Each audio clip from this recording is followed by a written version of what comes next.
Prepare to get gas because it's time for the Week in Gear. Welcome to episode 101.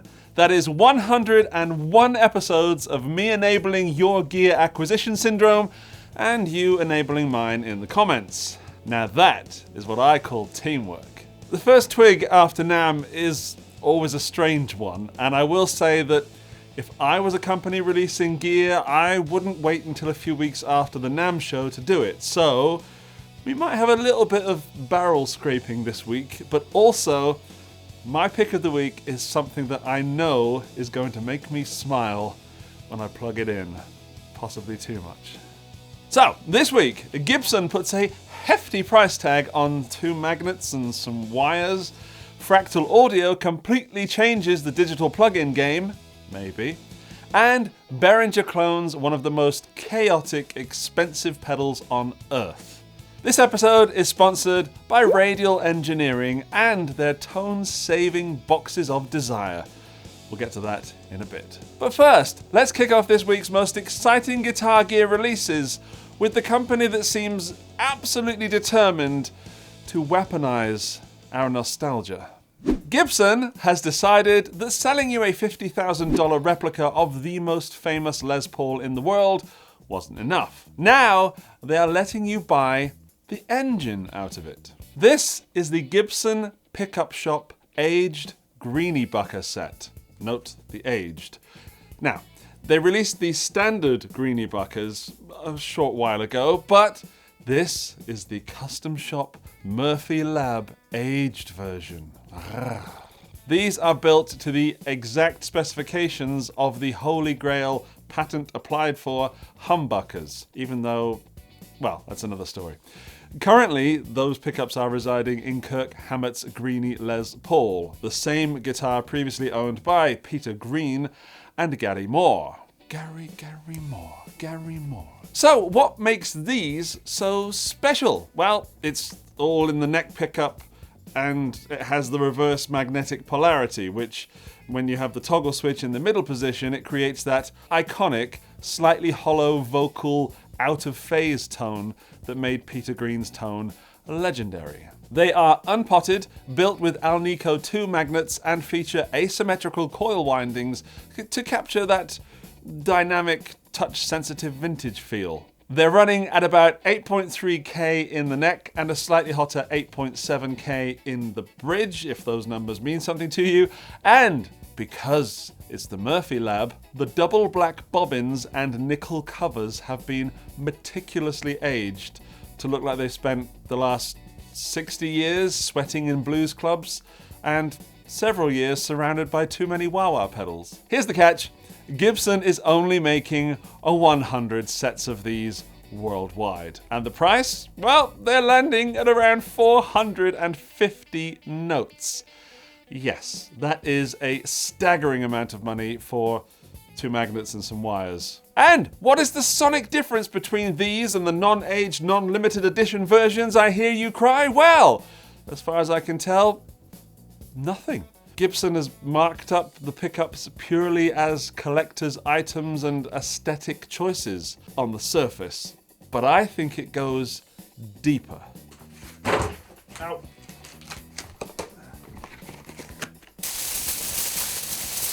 Right, tinfoil hat on.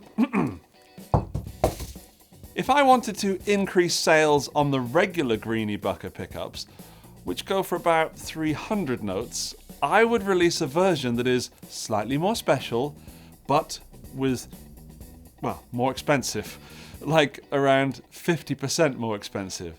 And then I would limit that special version to a small number that should sell out easily. Now, with that in place, the regular, sonically identical pickups would seem like an absolute steal and readily available to the people that missed out on the limited edition units. And they would buy the regular pickups and think that they're saving money. Deeper still, some people might even try to relic the regular ones themselves and then break the pickup and then have to buy a second set. Evil genius. Right, tinfoil hat off. I'll keep it near, just in case. Might need it back in a bit. In all seriousness, I've played the Gibson Greeny and the reissue one, the one that was about 3,000 euros, and the pickups were extremely special.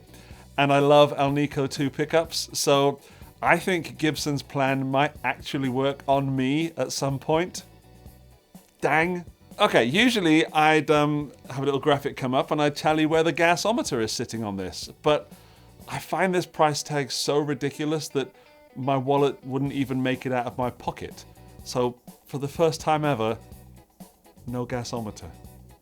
However, on the regular Greenybuckers, I dig them very much. So at the risk of falling into a well-laid trap, the gasometer on the regular Greenybuckers, add to cart.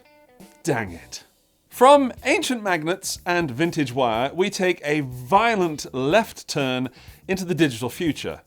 Look out of your window because I'm fairly certain that hell has officially frozen over. Fractal Audio has released a native plugin. This is Fractal Audio Icons. For over a decade, if you wanted the legendary industry standard fractal modeling, the stuff used by Metallica and John Mayer and basically every touring band on earth, you had to buy a very expensive, very powerful black rack unit. And Fractal swore they would never go native. They said the hardware was necessary. Well, times change. Processors have gotten faster, and Neural DSP is eating everyone's lunch. So, Fractal has finally entered the chat. Icons takes the exact no compromises modeling algorithm directly from the hardware codebase of the award-winning AXFX3 and drops it right into your DAW as a VST, an audio unit, an AAX plugin, or a standalone app.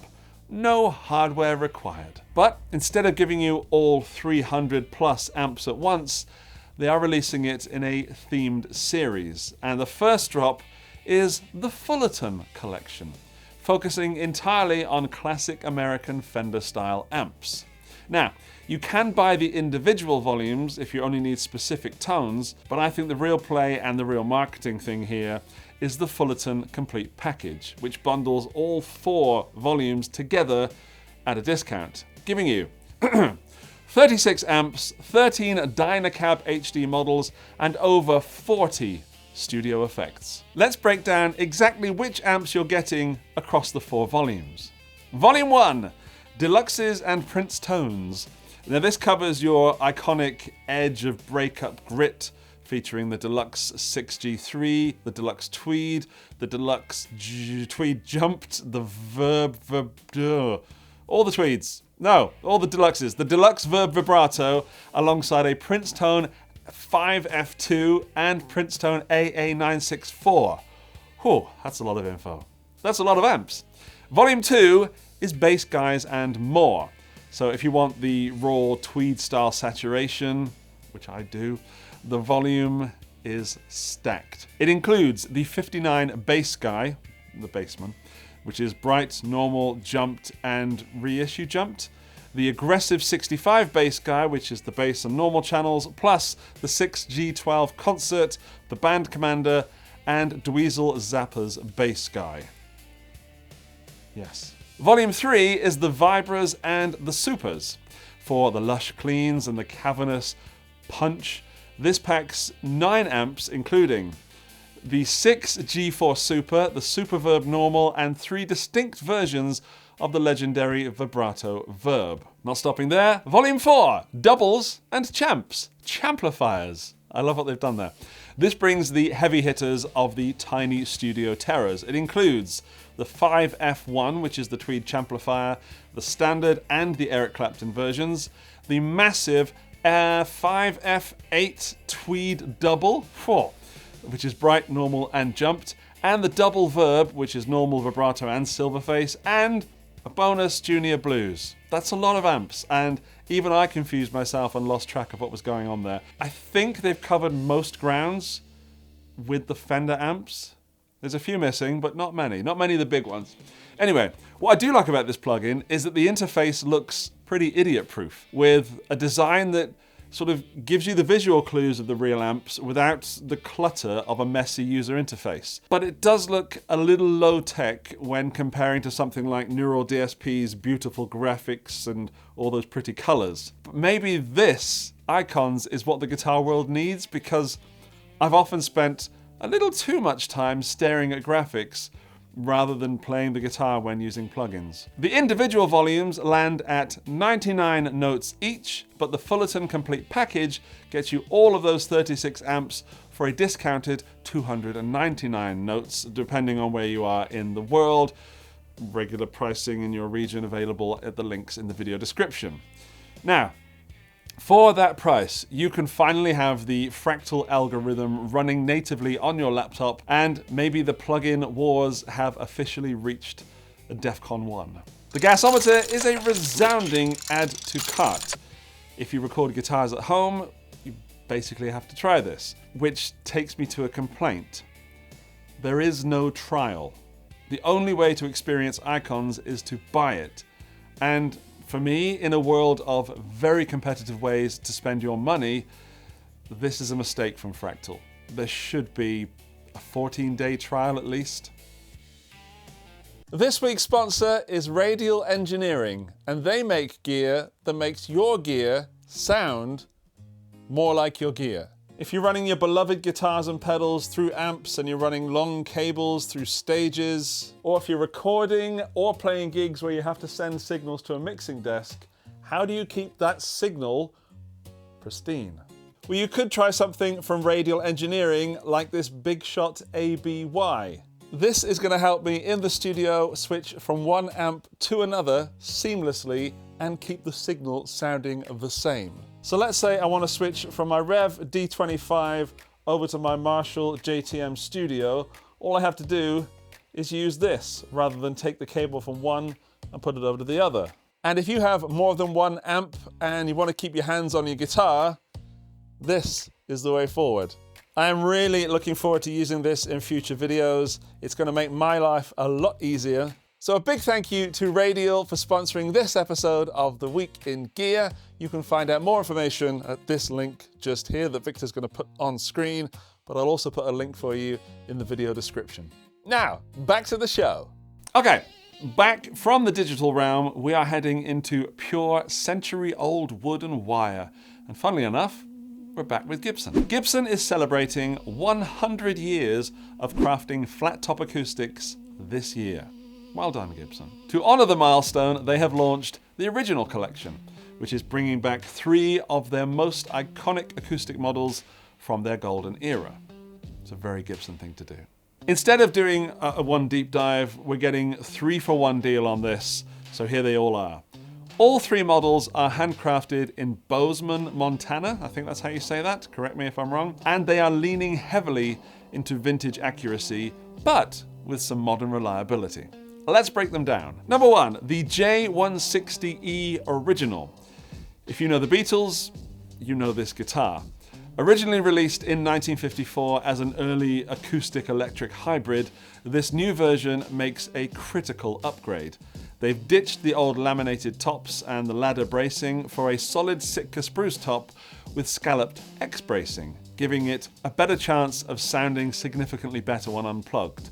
Although I've never heard John Lennon complain about the originals. It features a solid mahogany back and sides. It is loaded with a P90 DC pickup, sneakily mounted right smack bang in front of your eyes at the end of the fretboard. And that gives you this classic plucky electrified tone, but without that sort of vintage single coil hum that, again, I never heard Paul McCartney complaining about. Not even Ringo. And let's not talk about George. This Gibson original is landing at around 4,000 notes. Let's move on to the next one, the LG 250s original. If a massive dreadnought is too much guitar for your couch, this is the answer. Originally launched in 1942, the LG2 is a compact, small body acoustic that pushes a big balanced tone, I guess. I've played one of the recreations, not this one. Not an original for sure. It's a parlor acoustic. It features a solid Sitka spruce top with traditional scalloped X bracing once again, paired with solid mahogany back and sides and it has a very potentially comfortable rounded neck profile, and comes stage ready with an LR Baggs VTC pickup system, which is discreetly hidden in the sound hole. And this one is landing at a mere 3,000 notes. Finally, the SJ260's original. And yes, the king of the flat tops. This is the massive cannon, which was favoured by everybody from Bob Dylan to Jimmy Page and me. It features a huge AAA figured maple body with a checkerboard marquetry strip on the back. I don't know how to pronounce that. And a solid AAA Sitka spruce top. The two-piece maple neck has a walnut stringer, that's what they call it, and a narrower, get this for a number, 1.687 inch nut width. That is vintage correct for the era, which should make those first position cowboy chords incredibly comfortable. It also features the iconic moustache bridge and an LR Baggs VTC undersaddle pickup. Again, very sneaky one. This chunky boy is landing at around 5,500 notes. 3 absolute classics that are absolutely expensive, but nothing compared to the $22,000 SJ200 that I accidentally picked up at NAMM and was suddenly shoulder to shoulder with security. It was nice. Anyway, Gibsons are masters of nostalgia bait, but these actually look like great guitars, and yes, there are alternatives at much more attractive price points, but if you want Gibson on the headstock of these iconic models, then you have to have some cash magically floating around, and then this is the way to go. Maybe. Now, I've always wanted to pretend that I was in early 60s Liverpool, so the J160E is very attractive, and I love the SJ200, but at these prices, they are a solid borrow it on the gasometer. Maybe if I start saving, I can justify this when I'm 64. Until then, I'm happy to live on Penny Lane. Next one. If you want to understand the history of country music, you have to look at the grand old Opry. It is, without a doubt, the most hallowed ground in the genre. For a century, if you wanted to be an absolute legend, you had to stand in the famous Circle of Wood. And we are talking about the stage that hosted the defining moments of country titans like Hank Williams and Johnny Cash, Patsy Cline, Dolly Parton, and more. It is the beating heart of Nashville, and to celebrate its historic 100th anniversary, they've partnered with the only acoustic brand with enough heritage to match the occasion, Martin. This is the Martin HD28 Grand Old Opry 100th anniversary guitar, and Vince Gill actually debuted this exact model during the official 100th anniversary show back in November. I'm pretty sure we spoke about it on the show, and now they're making it available to the public. And before we get into it, full confession, I love this guitar. I'm completely enamored. This is a Martin lover's Martin, and I love it. Underneath the cosmetics, it is built on the foundation of Martin's legendary HD28, my bucket list Martin. That means you're getting a cannon of a dreadnought with a solid Sitka spruce top, solid East Indian rosewood back and sides, and forward-shifting scalloped X bracing. It delivers that massive, powerful bass and the rich overtones spread that the HD28 is famous for, and just thinking about that guitar makes me happy. But it is the exclusive anniversary details that makes this one a collector's piece. The headstock features a frankly gorgeous custom inlay of the historic WSM radio microphone, which is rendered in mother of pearl and abalone, and that's a tribute to the broadcast that took country music nationwide. I don't think we realise how big that was. That commemorative theme continues down to the ebony fingerboard with custom inlays which celebrate a century of Opry history. It is tied together with a very bold hemmingbone top trim and antique white binding and a comfortable golden era modified low oval neck. Still excited by it. I'll contain it, talk. Because it's a highly limited, highly decorated piece of country music history, it does come with a higher price tag than a regular HD28, which is already an investment, but it is way less than I thought it would be. It is landing at around 4,300 notes, plus shipping if you order it from the Opry shop. If you're a die-hard fan of country history, or you just want an immaculate HD28 with a great story, I think this is incredible. The gasometer is firmly at borrow it, but soars all the way up to wallet on fire. Screw it. Come on. Yes! Wallet on fire for this. I would love to strum some Johnny Cash on this. And Walk the Line on this just must be so much fun. I need to move on.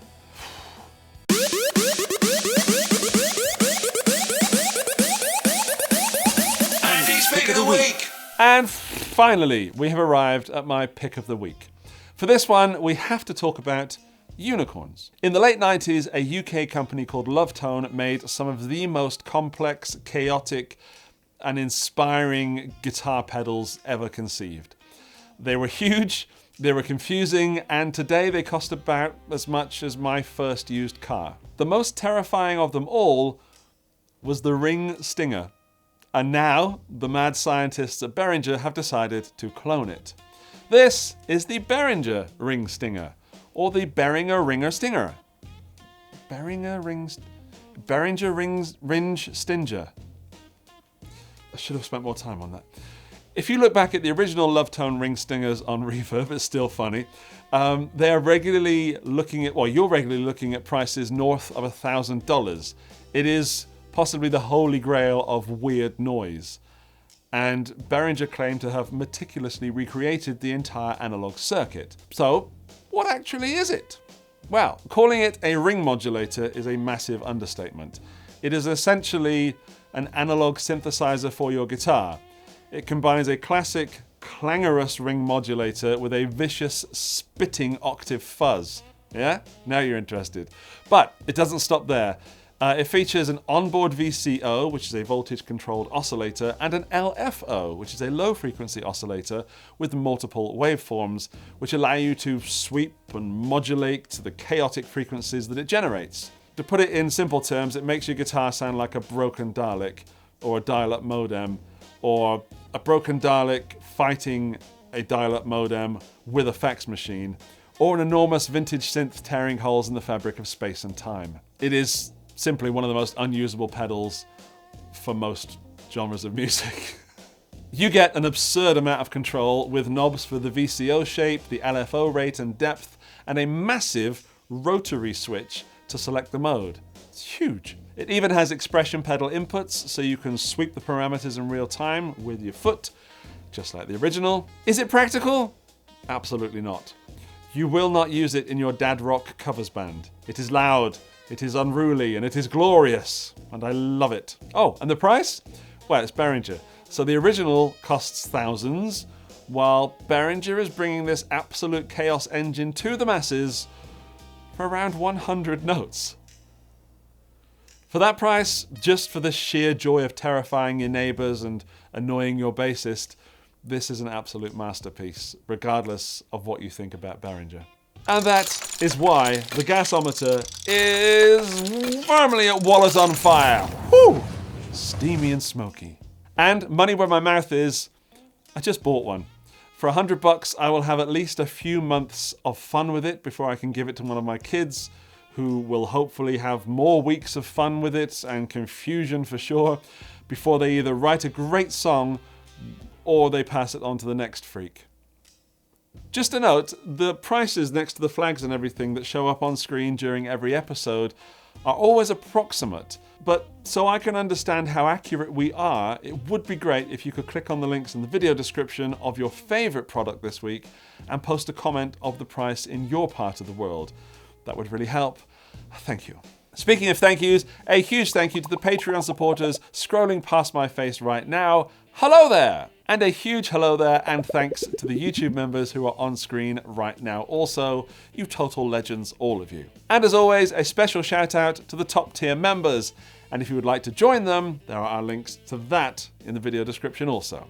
First up, Patreon, followed by YouTube.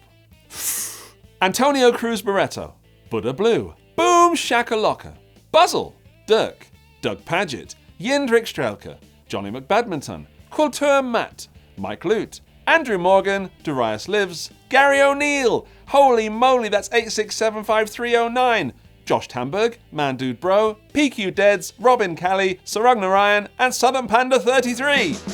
Whew! Thank you, top tier members, and I will see you all next week. Woo!